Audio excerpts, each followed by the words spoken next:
그들이 예루살렘에 가까이 가서 감람산 벳바게에 이르렀을 때에 예수께서 두 제자를 보내시며 이르시되 너희는 맞은편 마을로 가라. 그리하면 곧 매인 나귀와 나귀 새끼가 함께 있는 것을 보리니 풀어 내게로 끌고 오라. 만일 누가 무슨 말을 하거든 주가 쓰시겠다 하라. 그리하면 즉시 보내리라. 하시니 이는 선지자를 통하여 하신 말씀을 이루려 하심이라. 일러스되 시온 딸에게 이르기를 내 왕이 내게 임하나니 그는 겸손하여 나귀 곧 멍에 매는 짐승의 새끼를 탔도다 하라 하였느니라.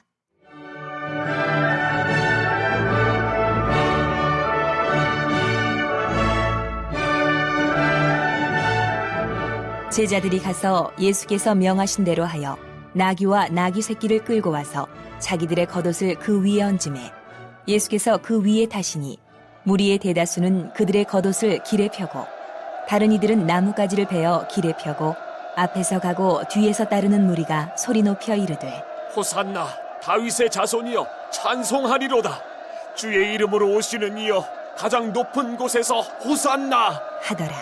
예수께서 예루살렘에 들어가시니 온 성이 소동하여 이르되 이는 누구냐 하거늘 무리가 이르되 갈릴리 나사렛에서 나온 선지자 예수라. 하니라.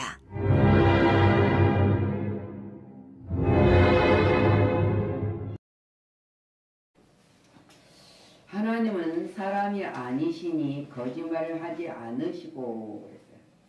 인생이 아니시니 후회가 없으시도다. 어찌 그 말씀하신 바를 행하지 않으시며 하신 말씀을 실행하지 않으시리라. 실행하지 않으시리야. 하나님은 하십니다. 그래서 오늘 2000년 전에 예수님이 이 예루살렘에 입성하는 모습을 우리가 보면서 오늘은 예수님 마지막 한 주간은 순환 주간입니다. 종료주를 시작하여서 입성을 통하여서 십자가의 사랑으로 무덤에 묻힐 때까지 복음서에서는 복음서마다 다 이 순환의 한 주간의 기사를 실리고 있습니다. 기사를 차지하고 있는 것이 목적이에요. 주님의 순환이 그만큼 중요한 것이기에 알려고 있다는 것입니다. 주님의 예루살렘 입성을 구약에 언급된 가운데서 메시아적 예언적 성취로서 또 메시아적에 공개되는 사건은 있는 것을 우리가 봅니다. 우리는 그렇게 보아야 되고요. 그래야 우리는 승리할 수 있습니다. 예수님의 예루살렘의 입성은 어떤 것이냐? 십자가를 지시기 위한 입성이었습니다. 자, 자기가 스스로 십자가 속으로 가시는 길이었단 말입니다. 또한 승리의 입성이었습니다. 메시아로서의 승리의 입성이었던 것을 예언서를 통해서 스가랴 선지자가 9장 9절에 말씀하고 있어요. 시온에 따라 크게 기뻐할지어다. 예루살렘에 따라 즐거이 부를지어다. 예수님은 평화의 왕으로 입성하신 것입니다. 나귀 새끼를 타시는 왕이었습니다. 나귀는 평화를 상징하는 거예요. 그래서 나귀 새끼를 타고 오는 거예요. 자, 스가랴 선지자가 얘는 보라 내 왕이 내게 임하였나니 그는 공의로우시며 구원을 베푸시며 겸손하여서 나귀를 타시나니 나귀는 작은 것고 나귀 새끼니라. 모든 성경의 말씀은 이루어지기 위해서 예언된 말씀이 성취하고 있는 것을 볼 수 있습니다. 그래서 모든 말씀은 하나님이 하시는 말씀은 실행하지 않는 것이 하나도 없었다는 것을 증언하고 있어요. 만왕의 왕으로 입성을 하셨습니다. 시편 110편 118편 25절 말씀입니다.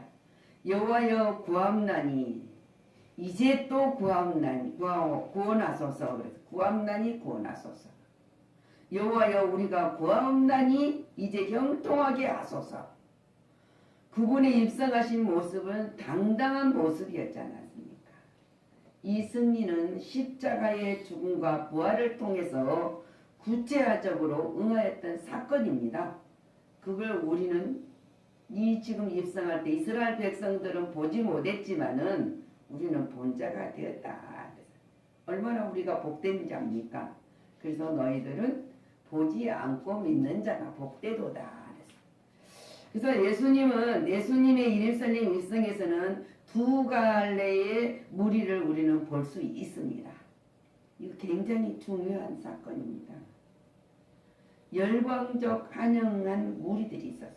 그죠? 오늘 8절. 종로나무 가지로 또 옷을 벗어서 길가에 깔면서 환영하는 무리들이 있습니다. 무리들의 대다수는 8절 그들의 겉옷을 길에 펴고 다른 이들은 나무가지를 베어 길에 펴고 앞에 가고 뒤에서 따르는 무리가 소리 높여 이르되 호산나 다윗의 자손이여 찬송하리로다. 주의 이름으로 오시는 이여 가장 높은 곳에서 호산나 하더라. 이렇게 돼 있잖아요. 이들은 그분이 누구인가 바로 알지 못했지만은 그들이 알고 있는 그분이 예루살렘에 입성했을 때 제자들까지도 마찬가지입니다. 그들은 다만 그분이 행하시는 표적과 교훈하신 말씀 까닭에 열렬하게 환영을 했을 뿐이에요. 이 말씀이 우리에게 주는 교훈이 있습니다. 우리는 뭔가 우리가 주님을 통해서 얻고자 하는 신앙을 갖고 있다면 이들과 다를 바가 하나도 없다는 사실이에요. 우리는 얻고자가 아니라 온전히 하나님이 오시는 목적을 믿음으로 승리하는 자가 되어야 된다. 자, 승리의 입성을 못마땅히 여기는 또한 무리가 있었지 않습니까? 이들은 바리새파 사람들이었습니다. 민중의 인기가 자기에게서 예수께로 향하는 것을 보잖아요. 쏠리니 질투가 생긴 거예요. 그래서 묻자 못마땅히 여겼습니다. 그러면서 누구라고 합니까? 누구냐? 이 사람들이 누구가니 이 사람이 누구가니 너희들이 이렇게 환영을 하느냐? 질투하잖아. 왜 우리에게 영광을 돌리지 않고 하느냐? 이런 사건이 있었는데 이 못마땅히 여기는 이 바리새인들이 나중에 뭐라 합니까? 백성을 선동시키지 않습니까? 그리고 그 백성을 선동의 자리에까지 이르게 되게 만들었다는 거예요. 자, 환영하던 그들은 얼마 후에 주님을 십자가에 못 박아야 된다고 소리를 지르는 자들이에요. 금방 호산나 다윗의 잔손으로 오신 호산나 찬송하리로다 그 입술이 십자가에 못 박아야 된다고 소리를 외치는 험악한 무리로 돌변하는 것을 우리는 봅니다. 우리는 봐요. 그걸 보면서 우리는 어떤 자가 되어야 되는 것인가. 자, 오늘 이 말씀을 생각하면서 우리는 예수님이 누가복음 19장 41절에서 44절을 보면은 예수님이 예루살렘에 쳐다보면서 우시는 모습을 성을 가까이 보시고 우셨다 그랬어요. 41절. 근데 이 예수님의 흐르신 눈물이 어떤 눈물이냐는 거예요. 인간의 눈물이 아니라는 거 우리 잘 알지 않습니까? 하나님의 눈물이었습니다. 제약의 도성 예루살렘이 멸망될 것을 안타까워하시면서 흐르는 눈물이었단 말입니다. 그리고 예수님이 흐르신 눈물은 민족을 사랑하는 눈물이었습니다. 선민으로 선택된 자기의 육신적인 자기의 민족을 사랑하는 하나님의 그 눈물을 근데 이들이 날이 이를지라 내 원수들이 도둔을 쌓고 너를 둘러 사면을 가두고 앞으로 일어날 사건을 생각하면서 우셨단 말입니다. 근데 이들은 모르잖아요. 이들만 모릅니까? 지금도 우리가 하나님의 자녀들에게 주시고자 한 모든 것들을 잃어버리고 다른 길로 가고 있는 것을 바라볼 때 예수님이 십자가에 죽으신 그 사람 때문에 우리를 향해서 운다는 거예요. 그리고 이 미래의 심판을 예고하신 눈물을 흘리셨다는 말입니다. 예루살렘아 예루살렘아 먼 훗날 아시고 심판의 침상을 너와 및 그 가운데 있는 내 자식들을 땅에서 메어 치며 돌 하나도 돌 위에 남기지 아니하리니 얼마나 이는 내가 보살핌 받은 날을 알지 못하면이니라. 예루살렘의 멸망 때 성읍과 성전이 파괴될 것을 생각하시면서 우셨단 말입니다. 하나님의 말씀으로 약속으로 얼마나 보살핌을 주었었는데도 얘들은 알지 못하고 잃어버리고 살았던 것을 볼 수 있습니다. 그러면서 예수님은 회개를 추구하신 뜨거운 눈물을 흘리셨어요. 너희들이 회개 눈물은 하나님 마음을 기쁘게 드리는 생수와 같은 것입니다. 그래서 오늘 누가복음 19장 40일에 너도 오늘 평화에 관한 일을 알았더라. 좋았을 뻔하였거니와 지금 내 눈에 숨겨졌도다. 하나님을 믿고 순종함으로 참된 평화를 누리라는 것을 지금 예수님이 말씀하고 계시는데도 눈이 어두워서 보지 못하고 듣지 못했다는 것을 보여주고 있어요. 예수님은 승리와 평강을 주시고 우리를 구원하시기 위해서 지금 주님은 예루살렘을 입성하고 계십니다. 입성하고 있다는 거예요. 말라기 우리가 3장 6절에 나 여호와는 변하지 아니하시나니 그러므로 야곱의 자손들아 너희가 소멸되지 아니하리라. 분명히 하나님이 약속하셨어요. 절대 우리는 소멸되지 않는 백성. 모두 우리가 잘못된 모든 일도 하나님이 십자가 사랑에서 다 이루어졌기 때문이에요. 제가 오늘 이 말씀을 준비하면서 여러분들에게 또 부탁을 하나 드리고 싶어요. 유튜브에 올려놓는 모든 말씀들이나 모든 것들을 바라보면 제가 보면 분별하지 못한 사람들은 현혹되기에 아주 좋은 글들이 많이 올라오고 있습니다. 여러분들 눈이 열리고 귀가 열려야 돼요. 하나님은 절대 택한 자를 소멸되지 않게 하신다고 약속을 했어요. 그래서 오늘 예수님이 입성의 겸손을 보여주고 있지 않습니까? 그래서 빌립보서 2장 6절에서 11절에서 증언하고 있었다고요. 그는 근본 하나님의 본체시나 하나님과 동등됨을 취하는 것으로 여기지 아니하시고 그랬어요. 오히려 자기를 비워 종의 형체로 가지사 사람들과 같이 되셨고 사람의 모양으로 나타나사 자기를 낮추시고 죽기까지 복종하셨으니 곧 십자가에 죽으시니라. 모든 사람들이 진리를 왜곡시키면 예수님이 또 다시 와서 십자가에서 죽어주기를 바라는 것과 똑같아요. 예수님은 다시는 오지 않습니다. 오늘 예루살렘에 입성하고 나서 이 모든 것이 이루어질 때까지 하나님은 그 십자가에서 다 완성시켰다는 거예요. 그러기 위해서 오시는 거예요.